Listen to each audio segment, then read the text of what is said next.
така временските прилики влијаат врз вегетацијата и приносите во земјоделските култури, но и пчеларството, но во наредните минути одиме на тема здравство и поголема грижа и подигнување на свесноста за грижа од страна на луѓето за своето здравје. Имено на 20 септември, всушност денот е посветен на подигнување на свесноста за гинеколошки малигни заболувања и секако поддршка на сите оние кои што се соочуваат со нив, и денеска ќе ја истакнеме важноста на раната детекција и ефективното лекување на сите.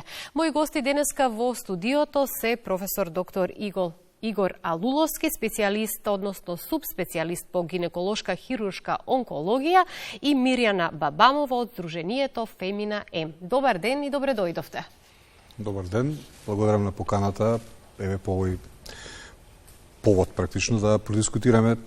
За мене секојаш се тие интересни и важни теми, апсолутно. Дали преку медиумите да допреме до нашите пациенти, апсолутно. Секако и да се подигне свесноста и можноста за рана превенција и рана диагностика на болестите, за да може навремено да се интервенира и да се има позитивни резултати од лекувањето. Апсолутно, тоа е целта.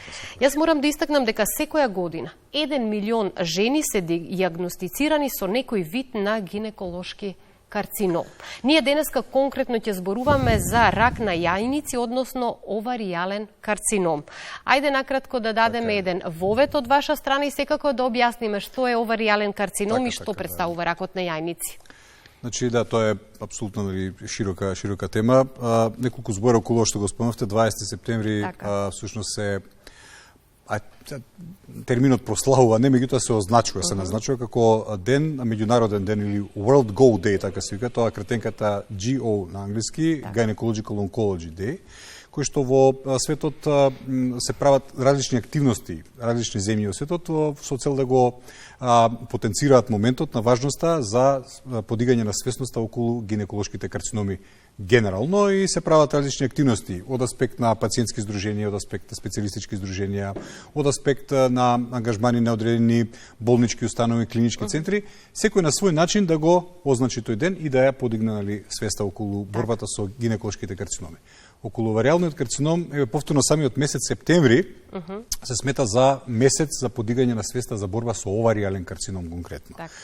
Што значи дека оваријалниот карцином, да речеме, во таа група на малигни заболувања од гинеколошко потекло, кој што да речеме представува 6-тиот најчест малигном, а е 5-та најчеста причина за смрт како последица на малигна болест кај жени. И затоа мораме да истакнеме дека шансите за лекување се драстично поголеми ако ракот на јајници се открие рано, и затоа важно е да бидете и свесни за симптомите. Значи секако апсолутно. Значи проблемот е во тоа што кај оваријалниот карцином кога зборуваме, за жал он не постојат некакви специфични знаци, симптоми по кои што може да се препознае или па рано да се детектира.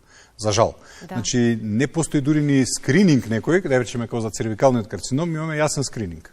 Овдека нема. Не постои таков скрининг со кој што ние би можеле навремено да го фатиме, и за жал најголемиот процент на пациенти кога се детектира и се диагностицира оваријален карцином веќе се во напредна стадија. И затоа се потребни редовните прегледи. Меѓу другото, значи инсистирањето на редовни прегледи едноставно се земаат во предвид одредени ризик фактори кои што постојат, пошто ова е се уште доминантна болест обично во повозрастната група на пациенти.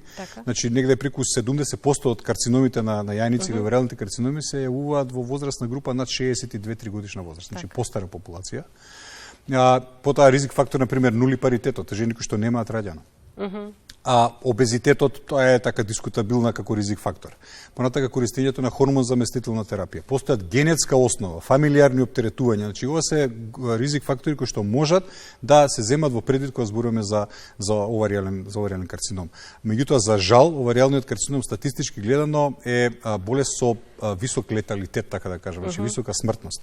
Ако зборуваме за тоа дека годишно, не знам, на светско ниво се детектираат преку 320.000 нови случаеви, повеќе од половината, за жал, завршуваат со смртна последица како резултат на оваријалниот карцином. Токму поради тоа што го фаќаме во касен стадиум.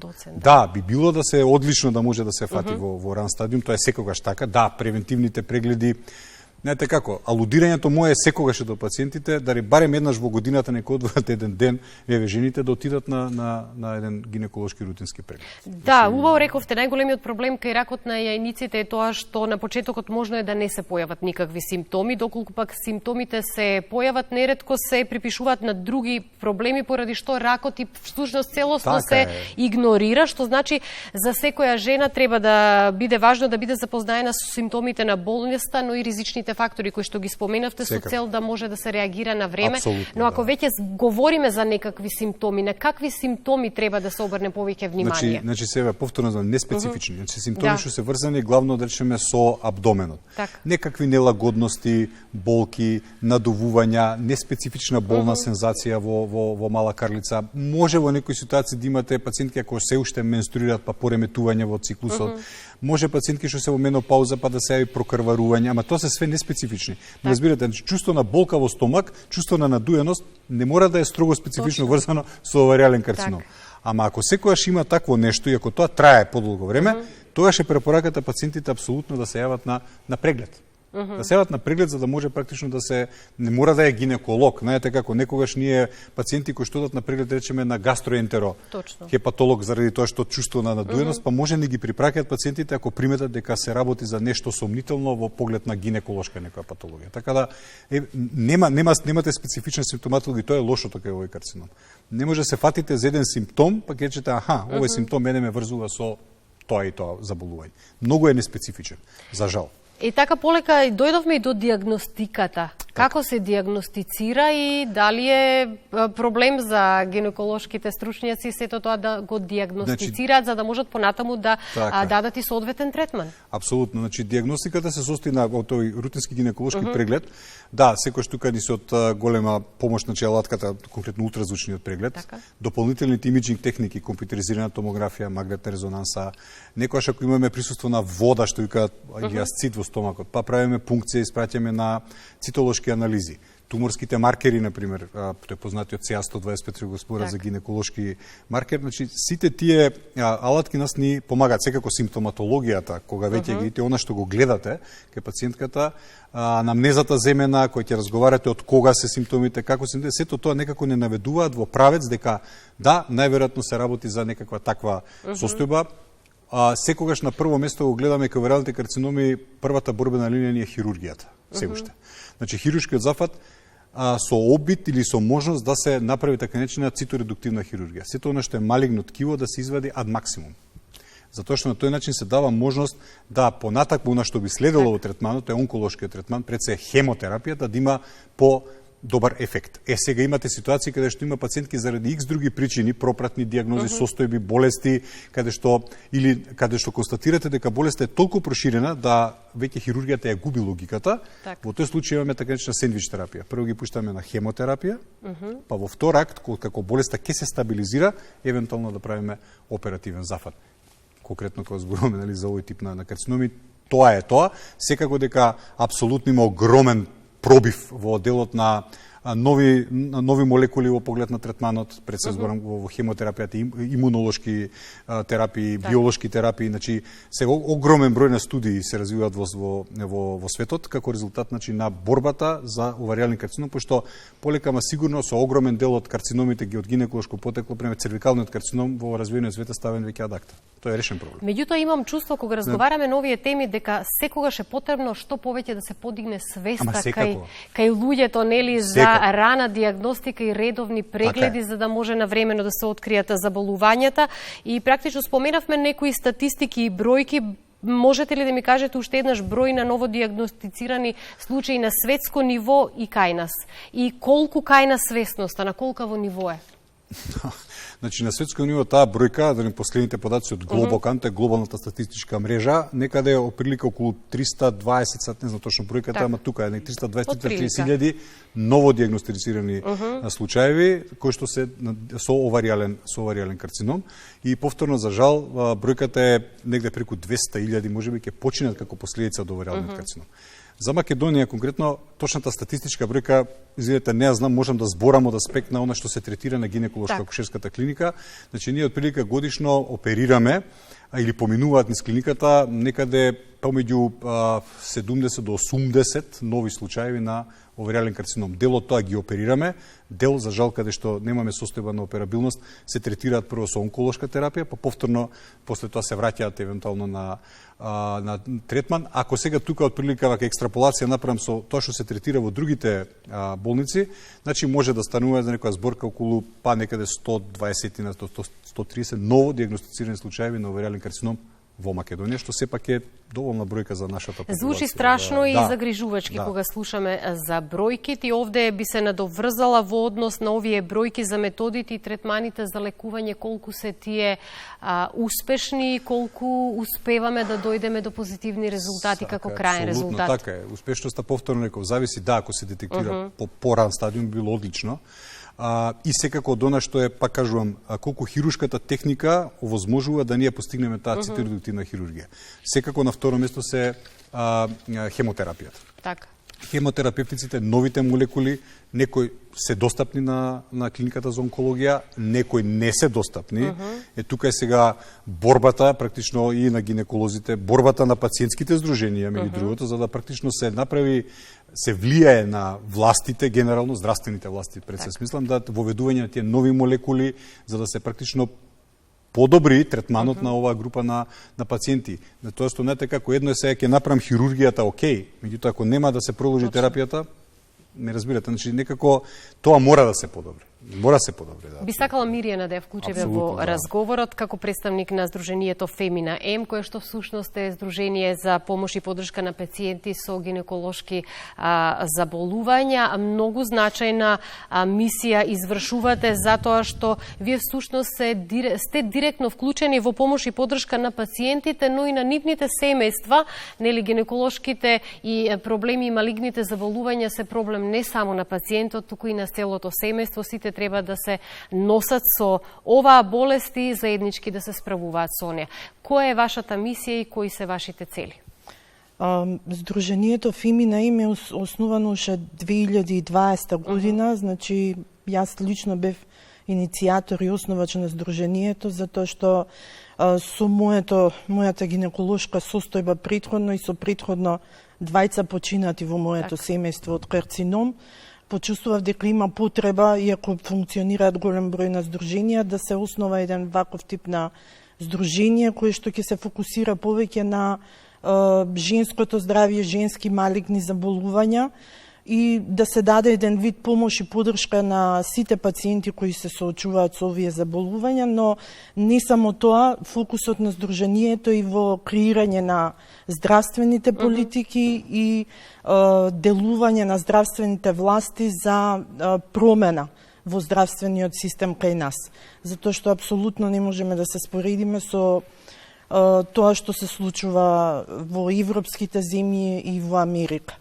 Значи, јас лично, например, и како член на семејство, се соочував во период на 90-тите, мајка ми беше заболена од карцином на дојка, тогаш немаше вакви многу здруженија, се сеќавам Живот на искра постоеше.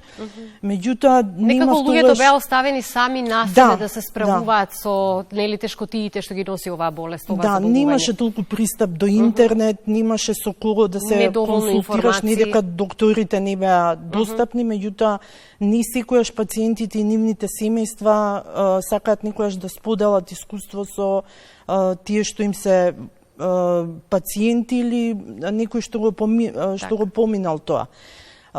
Така да денес е малце подруго. Денеска пациентите и пациентските организации, застапниците на пациенти се вклучени во многу по други процедури, например како пациентски експерти. Ние честопати упатуваме апели до здравствените власти преку барања, преку форми на известувања за да се коригираат некои сегменти во здравствениот систем. Посебно обновувањето на позитивната листа на лекови, условниот буџет за сите пациенти. Сега, знаете, последниот период обновена за поздрав е обновувањето на таа позитивна листа. Сепак, во делот на онкологијата потребно уште многу да се работи.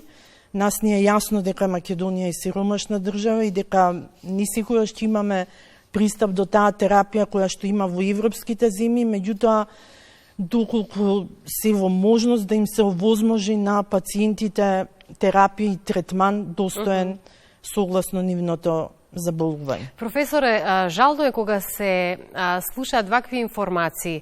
Здравствените власти и вие како стручно лице, како хирург, давате максимум од себе, но понекогаш и вам ви се врзани рацете за да може понатамошниот третман да доведе до конечно излекување на пациентите. Да, за жал, таа констатација е точна.